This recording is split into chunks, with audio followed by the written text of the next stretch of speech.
人の心とかないんか？ On en parle que ce gars aurait pu gagner tous ses combats s'il n'était pas aussi con, arrogant, misogyne. J'allais résumer en centré sur lui-même, mais c'est bien détaillé. Essayons de le présenter mieux que ça déjà. Naoya Zenin, fils du 26e chef de clan Naobito, est un jeune négociateur prodige destiné à diriger ce même clan. Déjà, il n'est plus si jeune, il a 30 ans, il mate les scènes de sa cousine de 16 ans. Toucher est un crime. Mais regarder ne l'est pas.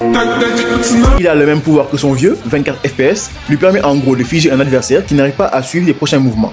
Et lui permet d'aller de plus en plus vite. Et un coup à grande vitesse, je vous assure, ça fait beaucoup de dégâts. Ah bon? Parce que là, j'ai l'impression que les dégâts sont négatifs. Bon, ok, j'avoue, il n'a pas eu de bol. Les deux seuls combats qu'il a à son actif d'après nous spectateurs, c'était contre un fœtus maudit qui est de classe S et une Maki éveillée qui est selon moi une classe S également. Alors que lui est de classe 1 comme Nanami et je vois comment Nanami gérait ses personnages. Cependant, je reste sur ma position. Il aurait pu gagner ces deux combats si seulement il ne pétait pas plus haut que son cul. Contre Shozo, je vous le dis, c'est mon gars sûr, tu l'as poignardé une fois. Pourquoi tu n'as pas continué? Tu aurais pu le finir. Tu aurais pu le finir. Tout ça parce que utiliser une arme pour un génie d'exorciste, c'est une honte.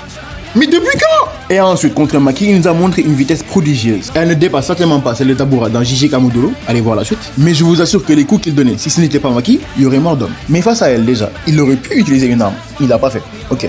Et même avant ça, il y aurait pu avoir un travail d'équipe centré sur lui et Ranta pour immobiliser Maki. Mais malheureusement, le gars, il est imbu de sa personne et il déteste tout le monde. C'est pas possible. Et en plus de ça, la raison pour laquelle il a perdu selon moi, c'est sa misogynie.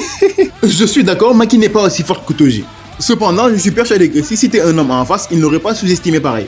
Alors clairement, ce coup pour moi, il est mérité. Mais vous en pensez quoi?